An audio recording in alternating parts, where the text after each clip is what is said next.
So what we're gonna do today, I'm gonna set you up and you can watch me time lapse through grinding all of the bevels on the steel to get ready to weld.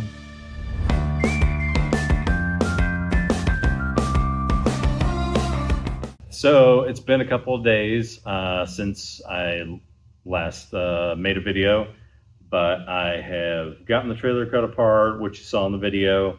I beveled all the edges and removed paint on everything here. I got the steel in to do the repair.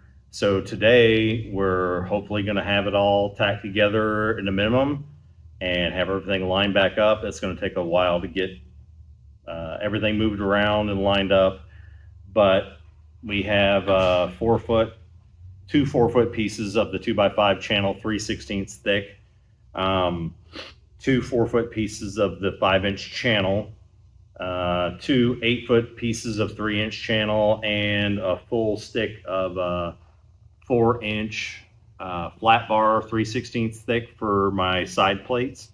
And what we have to do now, we have to grind the bevel on all these pieces. I finished removing the wood on the back of the trailer. I'll show you all that.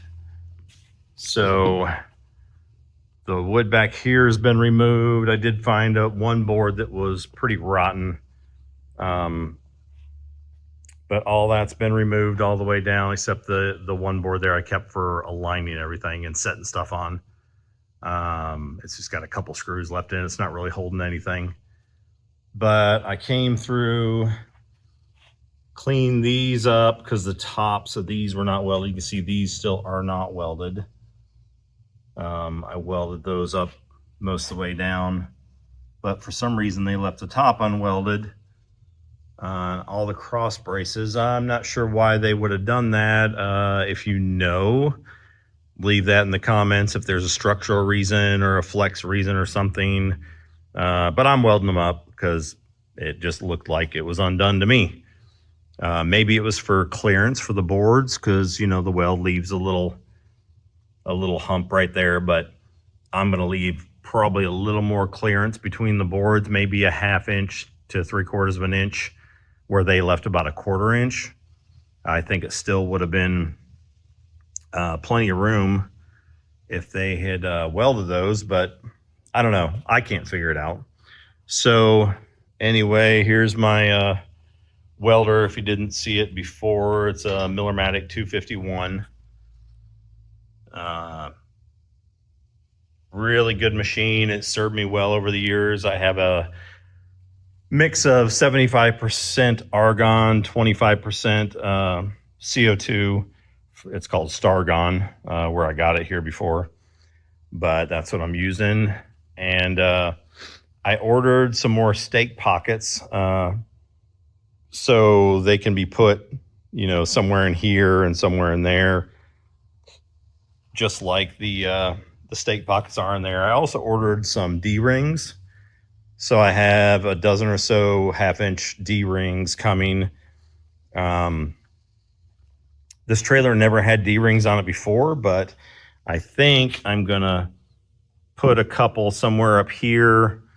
I might set them here pointing inward and run them along the side.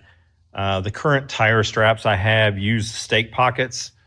They have the flat hooks that go down in. You slide them through the stake pocket, it grabs the bottom of it, and then they go around the tire on side-by-sides or cars or whatever.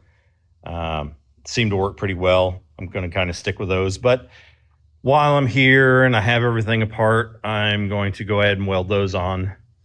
I think once I get it all welded together, I'm going to pull it outside and pressure wash it just to get all the dirt and everything off the undercarriage. Then, so, you know, the paint will stick, remove any loose paint and get it pressure washed. Then I'm also going to pull the wheels and tires off and check the brakes. I've never pulled the brake drums off of this. There is brakes on both axles. They're electric brakes. They've worked great. I've never done anything, but it's time to check them out and see if they need new pads or whatever. I've never dealt with electric brakes, so I don't know what I'm going to get into. I'm also going to probably go ahead and service the bearings. As you can see on this one, it spit out quite a bit of grease. I pumped the hubs full of grease. They have the quick lube hubs or whatever. You pull that little rubber cap off right here and just stick a grease gun on it, pump, and I've put an entire tube of grease through them. And then every time I get ready to use the trailer, I give it 6 or 8 pumps, and it spits grease all the way through the inner bearing, and then through the spindle toward the outside and through the outer bearing. So it's changing the grease out every trip. And so what we're going to do today, I'm going to set you up, and you can watch me time lapse through grinding all of the bevels on the steel to get ready to weld. So they're like this. I did take, and something I realize is I'm not going to be able to weld along the bottom of this right here very easily on the 2x5 rectangular tubing. So I'm going to put in the rectangular tubing first, and I'm going to weld a really big bevel on the new piece going in on the end of the stick there. So I'm going to grind this down to nothing, basically on a 45. And then once it's in there, my thought is I can come from the bottom. I ground a big bevel on the channel, basically ground out almost all the material, so I can get a good root weld across there and then fill it in instead of just welding across the surface. I figure that steel is so thick it'd make it a lot better. Of course, I'm going to fish plate all the joints afterward with flat bar.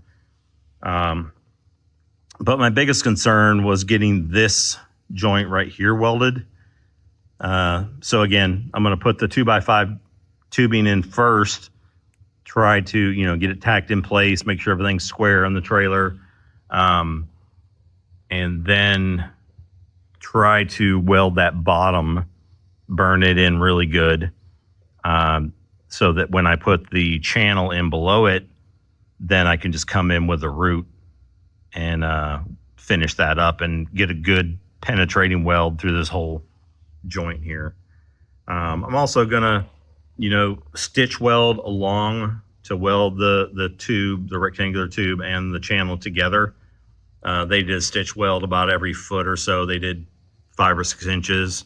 I'm gonna repeat the same thing down the side, on the inside and the outside, along with the fish plates. So I'm going to set you up on a time lapse and start grinding. Be right back.